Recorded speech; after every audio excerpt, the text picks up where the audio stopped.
The Oval Portrait by Edgar Allan Poe.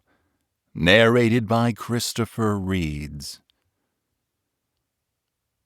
The chateau, into which my valet had ventured to make forcible entrance, rather than permit me, in my desperately wounded condition, to pass a night in the open air, was one of those piles of commingled gloom and grandeur which have so long frowned among the Apennines, not less, in fact, than the fancy of Mrs. Radcliffe.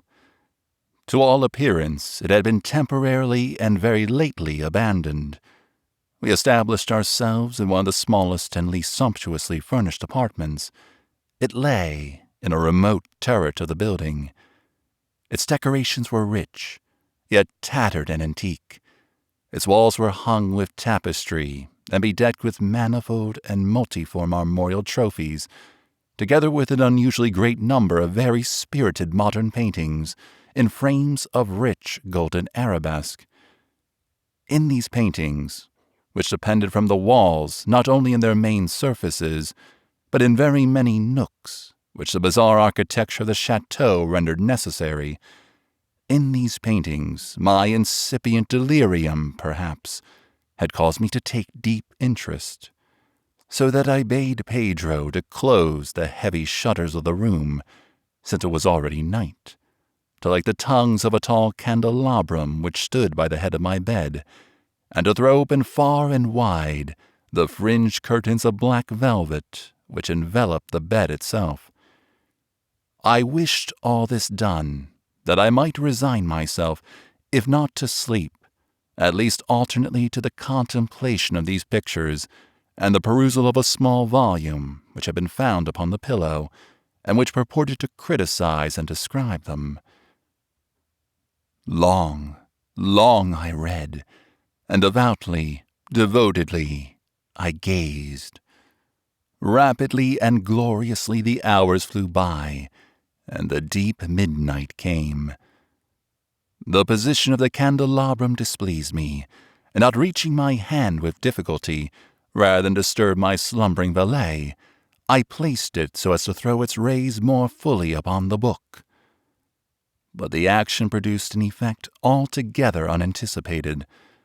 The rays of the numerous candles, for there were many, now fell within a niche of the room, which had hitherto been thrown into deep shade by one of the bedposts.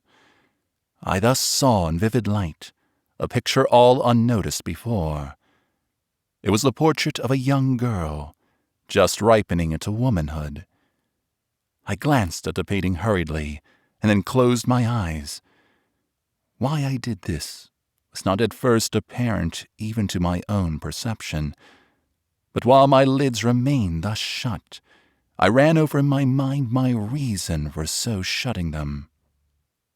It was an impulsive movement to gain time for thought, to make sure that my vision had not deceived me, to calm and subdue my fancy for a more sober and more certain gaze.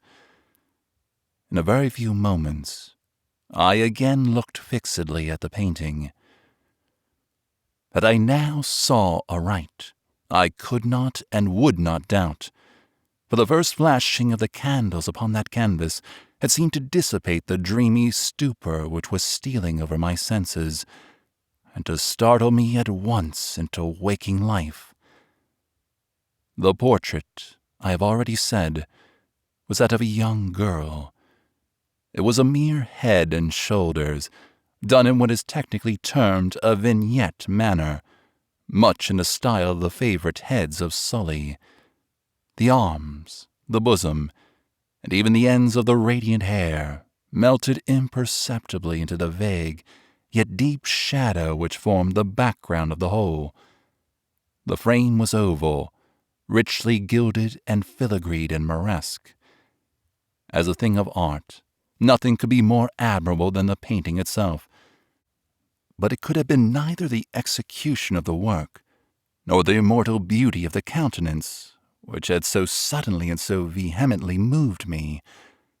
Least of all could it have been that my fancy, shaken from its half-slumber, had mistaken the head for that of a living person. I saw at once that the peculiarities of the design, of the vignetting, and of the frame must have instantly dispelled such idea, must have prevented even its momentary entertainment. Thinking earnestly upon these points, I remained for an hour perhaps, half sitting, half reclining, with my vision riveted upon the portrait. At length, satisfied with the true secret of its effect, I fell back within the bed. I had found the spell of the picture in an absolute lifelikeliness of expression which, at first startling, finally confounded, subdued, and appalled me. With deep and reverent awe, I replaced the candelabrum in its former position. The cause of my deep agitation being thus shut from view, I sought eagerly the volume which discussed the paintings and their histories. Turning to the number which designated the oval portrait, I there read the vague and quaint words which follow. She was a maiden of rarest beauty, and not more lovely than full of glee.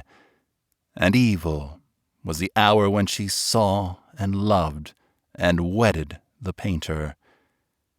He, passionate, studious, austere, and having already a bride in his art. She, a maiden of rarest beauty, and not more lovely than full of glee, all light and smiles, and frolicsome as the young fawn, loving and cherishing all things, hating only the art which was her rival, dreading only the palette and brushes and other untoward instruments which deprived her of the countenance of her lover. It was thus a terrible thing for this lady to hear the painter speak of his desire to portray even his young bride. But she was humble and obedient, and sat meekly for many weeks in the dark, high turret chamber, where the light dripped upon the pale canvas only from overhead.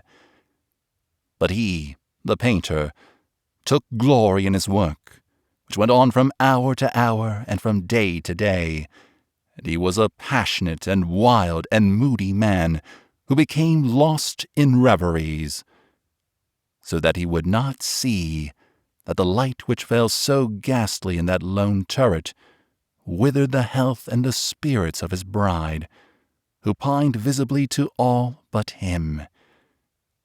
Yet she smiled on and still on, uncomplainingly, because she saw that the painter, who had high renown, took a fervid and burning pleasure in his task, and wrought day and night to depict her who so loved him, yet who grew daily more dispirited and weak. And in sooth, some who beheld the portrait spoke of its resemblance in low words, as of a mighty marvel, and a proof not less of the power of the painter than of his deep love for her, whom he depicted so surpassingly well. But at length, as the labor drew nearer to its conclusion, there were admitted none into the turret, for the painter had grown wild with the ardor of his work, and turned his eyes from canvas merely, even to regard the countenance of his wife.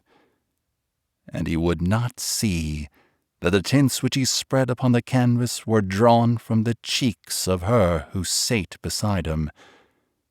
And when many weeks had passed, and but little remained to do, save one brush upon the mouth, and one tint upon the eye, the spirit of the lady again flickered up as the flame within the socket of the lamp.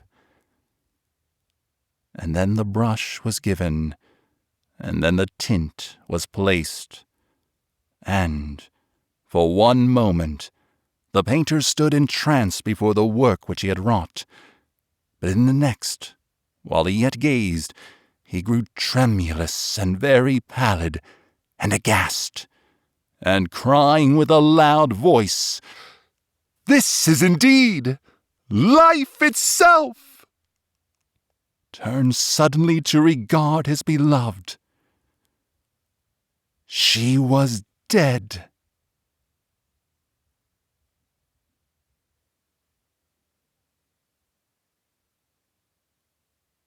End of The Oval Portrait by Edgar Allan Poe.